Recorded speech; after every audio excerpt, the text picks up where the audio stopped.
Lori. Next up is James Hoban. Hi, I'm James Hoban. I'm a muralist, and my last project I worked with a team of experts. They were all under 10 years old. That was the Nathan Hale Elementary School in Roxbury. That was part of the renovation of the schoolyard, as part of the schoolyard renovation. And they talked to some artists looked at artists who had worked with the Brown Fund before. That's who financed the renovation. So I talked to them. One of the things, I had done a mural in Savin Hill, and we sold mural shares to the mural as a way to bring the community in. They could buy a square inch of the mural. So like the mural is actually owned by the community. So the school liked that idea, and maybe that's what got me the job.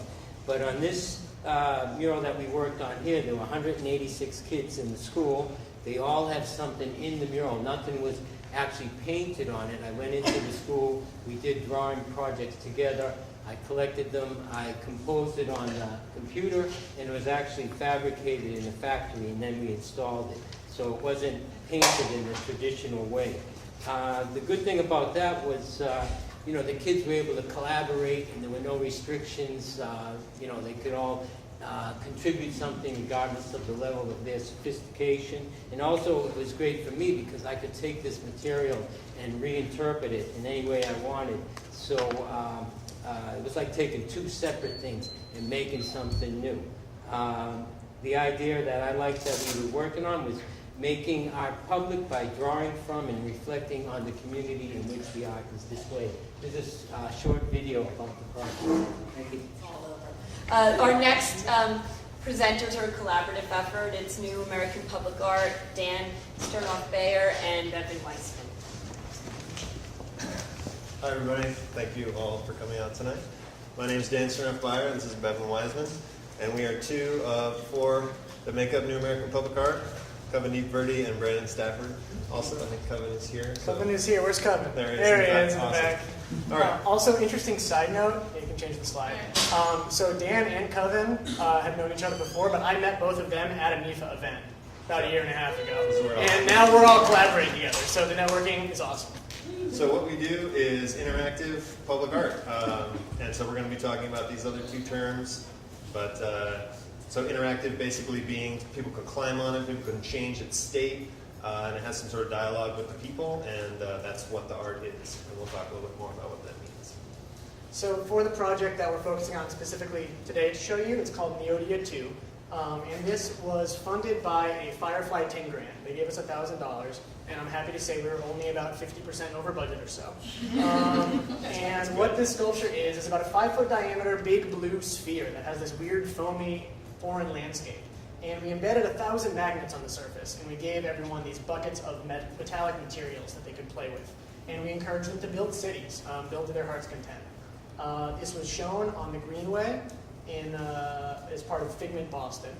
And to tell you a little bit about what Figment Boston was, it's this annual interactive public art festival on the Greenway where everything has to be participatory in some effect.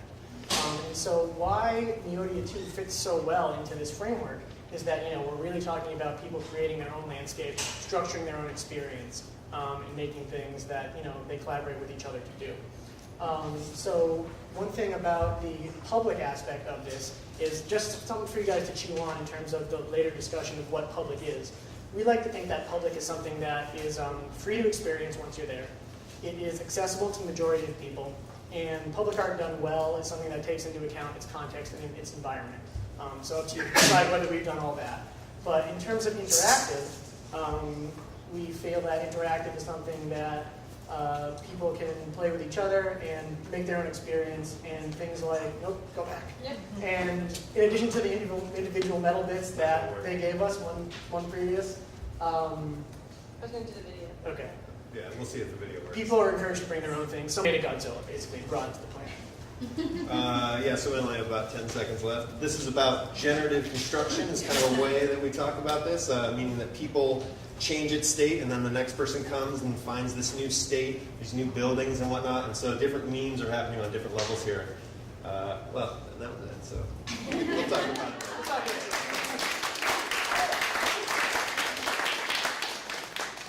I think just under 3 minutes that time. Next speaker is Sarah Hendrix. Sarah. Yeah, okay, so Slope Intercept is a networked, low-tech, transparently amateur architecture project in its early stages. It's equally a digital and material project to see what happens when a physical analog practices wed together with an experimental open source digital space. So Slope Intercept begins with an obsession about ramps in the built environment. It's a search for ramps and elevations. And you can see here the magic of the ramp is its elegance of physics. It's an inclined plane, one of Galileo's simple machines, like the pulley or the lever. It's a predictable elemental alteration of force. That means you can move a body through space using a graded slope much more easily than using a step. The ramp affords elevations for modern industrial purposes, but also for political and cultural elevations. So in this project, I'm looking for city users who are creating elevations for radical play or radical access. And I'm attempting to do this both online and with physical models. Let me just say here that I work in disability and prosthetics, but I'm wearing my role in this project as the public amateur. Claire Pentecost has it like a badge. So I'm transparently not an architect, not an engineer, not an urban planner.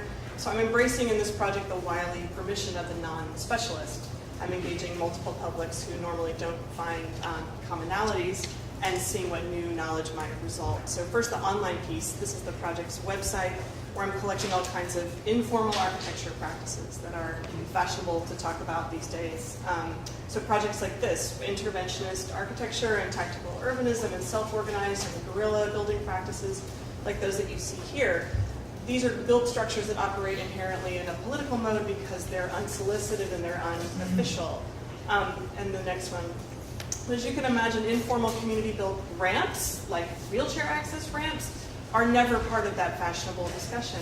I mean, skateboarding maybe, but never wheelchair ramps. So what I'm trying to do is in the adjacency of the online space, insert the DIY practice of ramp building and the political access that it affords into more fashionable conversation. So I'm also building my own ramps as a kind of prototype and testing practice, and talking to my friends who use wheelchairs and other kinds of wheel gear for low cost out of ubiquitous materials. So things you can find, go ahead, at Home Depot, and they're not polished or perfect. They're iterations that I'm sharing online precisely to get advice from engineers and architecture experts who do know about this stuff. So I've built these, and then I have an invitation, and I'll travel to Haiti, to Fonde Blanc in the southwest, where people are building ramps and also speaking in their context about advocacy and trying to compare notes and think about different contexts for ramps and what they afford.